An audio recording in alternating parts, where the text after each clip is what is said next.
distinguished guests, General Nam, Professor Lee. It is my great pleasure to be speaking to you today. I only wish I was joining you in person and that we could share a good meal together after the conference. Hopefully soon, these pleasures of international dialogue, which we took for granted prior to 2020, will be restored. The subject of my remarks today is the missile era on the Korean Peninsula and its implications for conflict and stability. As you well know, September and October 2021 were remarkable months for missile developments on the Korean Peninsula. I have been following Korean events closely for the last 2 decades, and despite all the ups and downs of diplomacy and provocations, I can't recall another period when the view and understanding of the evolving missile capabilities on both sides of the DMZ sharpened so quickly. As the headlines rolled in, security experts like me mainly focused on the details: new solid fuel boosters, different basing modes on submarines or rail mobile, longer ranges for cruise missiles, larger payloads. For missile enthusiasts and analysts of Northeast Asia, these are important details which reveal information not just about capabilities, but also about the potential changes in strategy and the military balance on the Korean Peninsula. While experts mostly focused on the details, ordinary people around the world probably had a different impression of what was happening on the Korean Peninsula. Apart from when North Korea tested ICBMs for the first time in 2017, missile tests by the two Koreas tend not to grab many global headlines, which instead focus on South Korean pop culture exports or privations in North Korea. Yet the missile tests did generate headlines, and the impression they created is of a dangerous arms race that is picking up speed. Some people object to calling military developments on the Korean Peninsula an arms race because it excuses North Korea's behaviors that are perceived in Seoul and Washington as destabilizing to the Korean Peninsula. I understand this sentiment, but from an analytic point of view, I think it is irrelevant. North Korea looks for asymmetric capabilities to counter its geopolitical, economic, and military weaknesses. To South Koreans, those military and especially nuclear capabilities are destabilizing, yes. But to North Korea, they are about survival. And that is why both states continue to seek security from the military advances of the other side. Call it something else if you wish, but in practice, it is an arms race that turns on acquisition of weapons intended to blunt the adversary's capabilities. In this, South Korea's search for security in the face of North Korea's nuclear arming, it's brought it to the point of investing in more potent, highly accurate strike platforms. The Hyunmoo missiles, new submarines, the induction of the F-35, these are platforms that, from a South Korean viewpoint, increase the capacity to punish North Korean provocation, which in turn should deter North Korean military campaigns. South Korean defense reforms also call for major increases in layered air and missile defense systems to be used to deny North Korea the political military objectives it seeks. Together, these offensive and defensive systems provide an important pillar of South Korea's defense strategy and its national security. But security is not an absolute commodity. It is always measured relative to what your allies and adversaries are doing. And actions to strengthen military capabilities can trigger reactions that then diminish the security that was very briefly achieved. This is the nature of arms racing. It is impossible to sustain a desired level of protection because the adversary always has a say. With this as a point of departure, I will turn to what I think are some of the hallmarks of the emerging missile era on the Korean Peninsula. Most of my remarks will focus on the inherent duality of missiles as military instruments that at the same time increase security and danger. I will lay out 3 propositions and then close with some thoughts about how to find an off-ramp from security competition and the role that missiles could play in that scenario. My first proposition about the missile era on the Korean Peninsula is that it is ultimately driven by choices and not some automated process that cannot be stopped. Looking back on the Korean Peninsula over the last few decades, it might appear that today's missile race was inevitable. that the action-reaction cycle that characterizes arms racing could not be disrupted.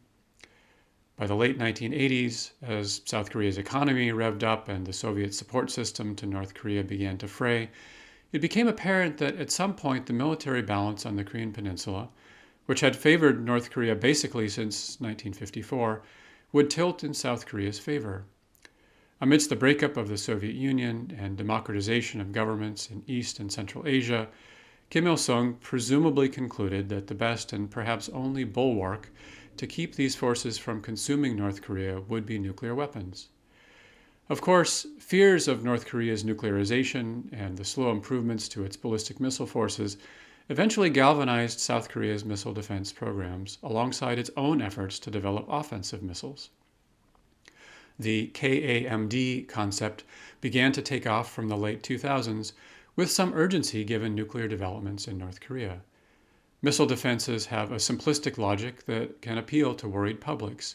They can also be integral to a deterrence by denial strategy, which is how they came to be seen by South Korean security officials. With KAMD systems and then later the US THAAD deployment, South Korea is today protected by an unintegrated but layered missile defense architecture. This architecture likely has decent effectiveness against older North Korean missiles, like Scud variants.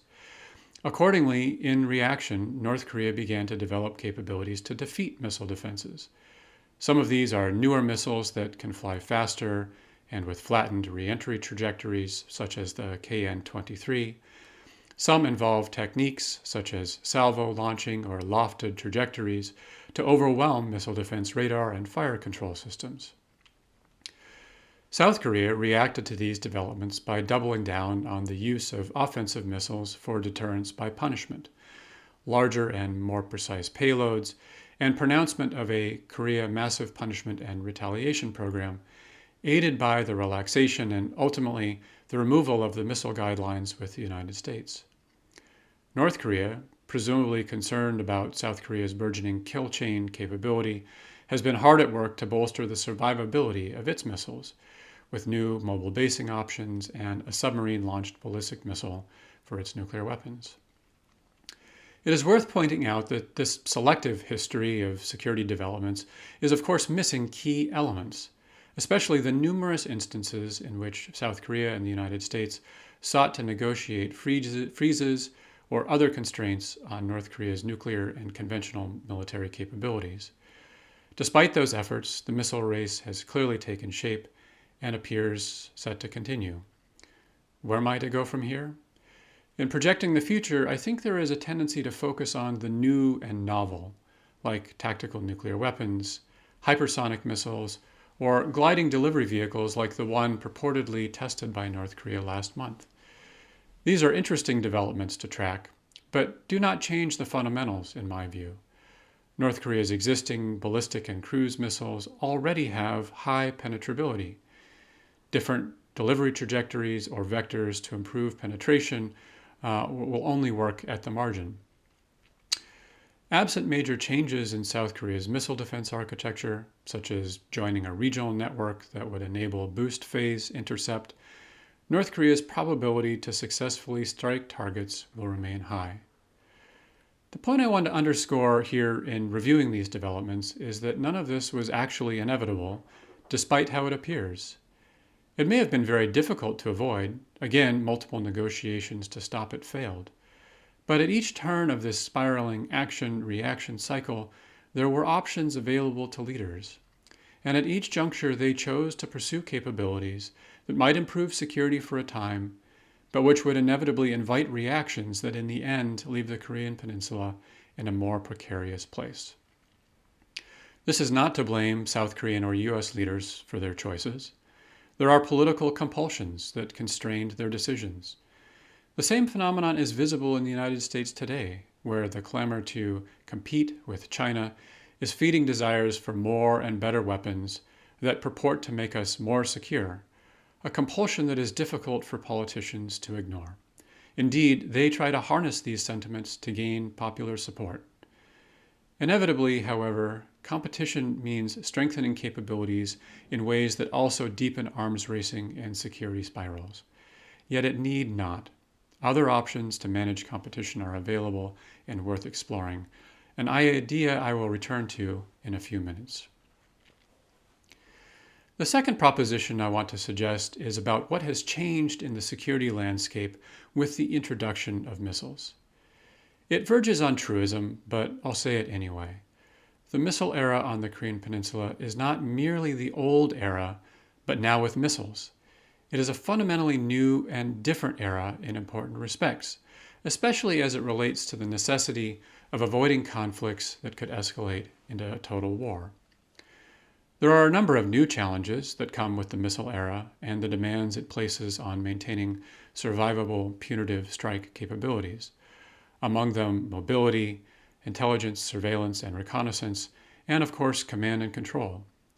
These are mostly operational challenges to be worked out, and I have every confidence that South Korean strategists and operations managers have developed sound approaches.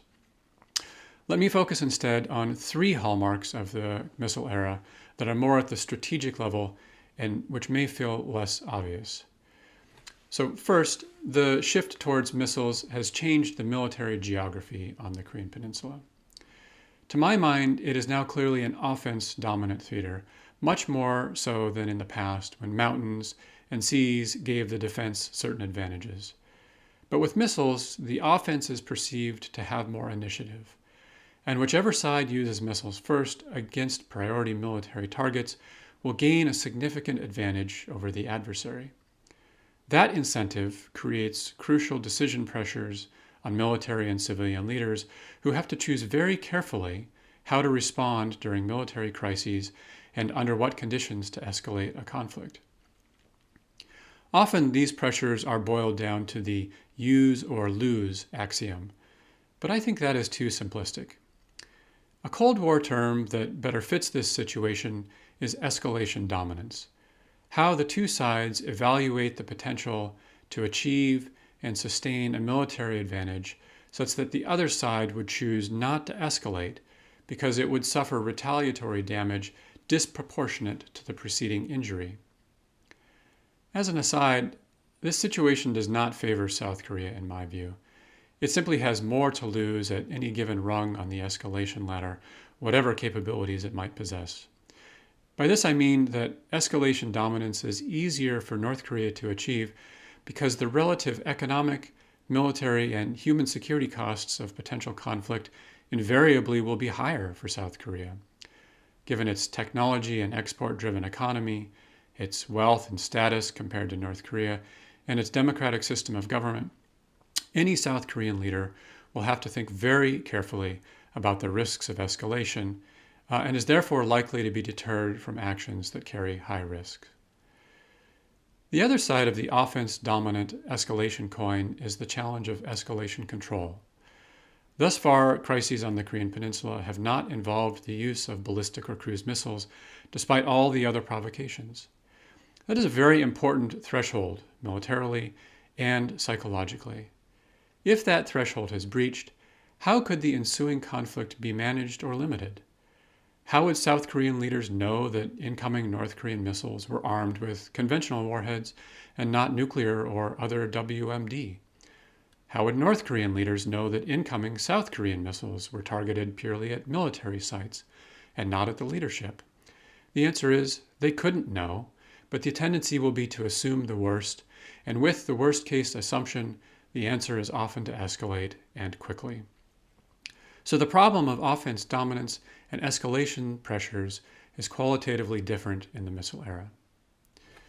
Second, although the investment in survivable retaliatory weapons, such as submarine-based missiles, makes sense for South Korea to deter North Korean aggression, to North Korea, these exact same capabilities might look like preparations for a preemptive strike. And North Korea could decide it needs to respond, such as by shifting to a launch under attack posture or expanding and diversifying its arsenals. Put another way, South Korea's major investments in offensive strike platforms and plans to base these on submarines enable both a survivable force and a first strike arsenal.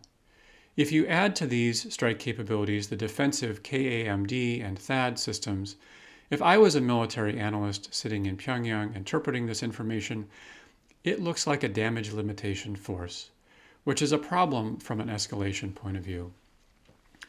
Why is damage limitation so problematic?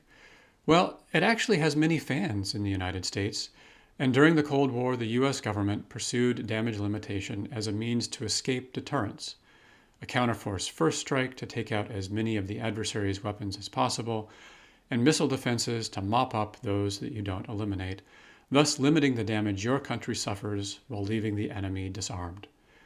Some American strategists still fantasize about this today with respect to China. It is a seductive logic, and some analysts believe that the technology, highly accurate missiles, more capable missile defenses, is finally getting to a point where it could be workable. It was also a main driver of the US-Soviet arms race, in which each side built tens of thousands of nuclear weapons to ensure that neither side could be sure to achieve a damage limitation capability. Whether South Korea intends to pursue damage limitation or not, the key issue is whether North Korean leaders perceive it as such. Statements by North Korean officials are not explicit on this point, but there are hints. In a speech last month, for example, Kim Jong-un contrasted North Korea's, quote, war deterrent and its aim to, quote, prevent the war itself, with South Korea's, quote, modernizing its strike weapons and breaking the military equilibrium that, quote, that further its, quote, ambition for securing military supremacy over us. Although Kim did not specifically charge South Korea with planning for disarming strikes, he says that the, quote, objective is clear in South Korea's missile modernization and that, quote, such attempt is too dangerous to be left to itself. So even if Korea is aiming to bolster deterrence, the change in the military balance and the composition of South Korean missile and defense developments can be perceived as threatening in Pyongyang in ways that old military technologies were not. A third aspect of the missile era which raises new issues of strategy is in the era of inadvertent escalation, when one side's actions are not intended to escalate but for some reason provoke a stronger reaction. The history of provocations on the Korean Peninsula shows that the parties have a calibrated understanding of how to avoid escalation. North Korea carried out many egregious attacks, and for the most part, South Korea and the United States limited their responses and focused instead on developing South Korea's economic and military power. This kept the potential sources of inadvertent escalation to a minimum. Today, however, the balance of conventional military power, which now clearly favors South Korea, the advent of North Korea's nuclear weapons, and the introduction of precise missiles has raised the stakes, such that inadvertent escalation seems more likely than before, with potentially disastrous effects. Missile systems themselves introduce new sources of inadvertent escalation. Accidents, unplanned launches, tests that go astray. Also, missile systems could be used during crises in symbolic ways that could create misperception. Signaling or warning with missiles is an especially fraught behavior that invites inadvertent escalation. For example, during a crisis, it is imaginable that North Korea would alert its missile forces as a way to increase readiness or as a signal of resolve and a warning of potential retaliation. But given that preventive strikes may be the best strategy for South Korea to prevent damage, it is plausible that these signals could be interpreted in Seoul in ways that North Korean leaders do not intend. Indeed, if a missile alert is interpreted as preparation for attack, it could trigger a South Korean kill chain operation. And then you have inadvertent escalation because of misunderstanding about North Korean intentions with alerting its missile forces. In sum, the escalation dangers associated with the missile era on the Korean Peninsula deserve greater analysis and careful planning for how to mitigate them. It would be a mistake to simply believe that the old ideas about escalation are still valid amidst all of the changes brought by missiles. Until now, I have focused mostly on the implications for conflict. Let me now turn to some ideas about stability, which is central to my third observation and proposition about the missile era on the Korean Peninsula, specifically on the challenges in managing it, since arms racing is not a desirable condition to live with in perpetuity. What is the end game South Korea seeks by building up its missile capabilities? Some might hope that the arms race concludes when North Korean leaders are exhausted and declare a halt, offering to negotiate concessions, similar to how the Cold War ended. There is not much evidence to suggest North Korea will give up, though in fairness, very few foresaw the collapse of the Soviet Union. Another possibility is détente, with both sides deciding to unilaterally pause efforts to build up their capabilities and look for ways to improve relations. But political and other events can easily disrupt détente. A third possibility is negotiations to find a stable equilibrium, to codify and monitor it, and to slowly reverse the missile buildup. Regarding this third possibility, there is another good Cold War term that applies: arms control. Many scholars in South Korea and the United States have written on negotiating conventional military restraints on the Korean Peninsula to reduce the dangers of surprise attack. The September 2018 military agreement, as part of the Pyongyang summit, includes many useful steps that could reduce tensions and the potential for surprise.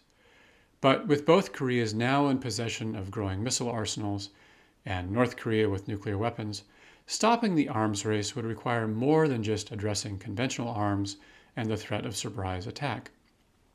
Achieving stability in the missile era instead would involve defining a new military balance that acknowledges the asymmetric capabilities possessed by both Koreas and the United States. It would take much more time than I have today to discuss how a comprehensive approach to arms control could help achieve a military balance and stability. But let me briefly sketch just a few basic ideas. First, it would have to be comprehensive in order to avoid simply displacing the arms race into other categories of weapons, covering conventional and strategic weapons, including North Korea's other WMD. This means all parties would have to be willing to consider steps that would affect their military capabilities and postures, including South Korea's newly acquired missiles and U.S. capabilities deployed through the ROK-U.S. alliance. Second, it would need to link together conventional and strategic restraints so there is reciprocal progress to manage asymmetric capabilities. Third, and probably most controversially, achieving stability in this way would mean prioritizing pragmatism over long-held principles when it comes to tolerating North Korea's continued, if not temporary, possession of nuclear weapons and other bad behaviors, especially human rights abuses. Finally, it would have to address the multidimensional nature of security competition in East Asia, namely that sharper U.S.-China tensions are impossible to separate from how the U.S. could engage in arms control efforts on the Korean Peninsula. I raise the possibility of comprehensive arms control, however complicated and difficult it might be to negotiate, because as an analyst, I do not see other ways out of the arms race that do not involve conflict. Missiles bring strength and danger. For missiles to help a state achieve stability, however, means accepting constraints and ending the action-reaction cycle. This is one of the most counterintuitive aspects of the missile age. The more capability accrues, the greater the imperative to not use missiles due to the escalation dangers and destruction they can cause. And since security is a relative commodity, sometimes the best way to improve it is not to seek additional military might. I am a proponent of South Korea's conventional approach to strategic deterrence of North Korea and U.S. support for this effort, especially as an alternative to the redeployment of U.S. tactical nuclear weapons to South Korea or an independent South Korean nuclear arsenal, neither of which would, in my assessment, improve South Korea's security enough to justify the increase in risk of catastrophic conflict. The hardest question that I struggle with, then, is how to translate conventional strength into a viable path to arms control. This problem deserves more attention from sharp analysts in both South Korea and the United States. So, to briefly recap my main contentions about the missile era on the Korean Peninsula, it is already characterized by arms racing, But far from being inevitable, it is choices by leaders that are sustaining that race. The longer the race goes on, and the more new and diverse missile capabilities are added, dangers increase, especially through new escalation risks and pathways. Achieving stability in the missile era requires finding an off-ramp from competition, some sort of mutual accommodation or agreement on an equilibrium in military balance, best conceived of as an arms control process. With my remaining time, let me offer a few additional thoughts on what might be done now to seed preferred stable outcomes. First, the challenges of the missile era require additional modes of analysis. One of the hardest but most useful things analysts like me can do is to focus not just on possible options, but also on the reactions to and second-order effects of those options. If South Korea were to join a regionally networked missile defense system, for example, a step that very likely would improve the chances of intercepting North Korean missiles, what actions might North Korea and/or China take in response? Could these responses increase the chances of conflict? Might countervailing capabilities that North Korea or China could deploy make South Korea less secure than if it had not joined the Missile Defense Initiative in the first place? Analysis of this type needs to be more prominent in debates about options that affect the potential for further arms racing or stability. Simplistic analyses that don't address the "then what" question are not helpful. Second, in these debates, it is important to consider that decisions for unilateral restraint may buy more security than steps to strengthen weapons capabilities. Now, restraint is often not popular with militaries and defense industries, and even voting populations who want to support a strong leader. But such options need to be considered, for it is often in restraint that openings for diplomacy to improve stability can be found. Finally, new types of questions should drive military analysis. With North Korea in possession of nuclear weapons, what could a stable balance of forces look like? What other types of arms control measures would be needed to build trust in that balance? Declarations, inspections, changes in force posture or operations, for instance. What type of South Korean forces, including offensives, missiles, and missile defenses, would be deemed sufficient for maintaining deterrence? Would South Korea be willing to accept greater limits in some areas, for example missile defenses, in exchange for certain priority limits in North Korea? Some people may think these questions are too speculative to consider at this stage. Yet, given the complexity of this endeavor, I think it is better to generate that type of thinking now, so that when an opportunity to pursue stability arrives, there are clear ideas and preferences that South Korean leaders can work from. I hope these remarks set the tone for a fruitful conference and spur creative and constructive debate. I thank you again for your time and attention.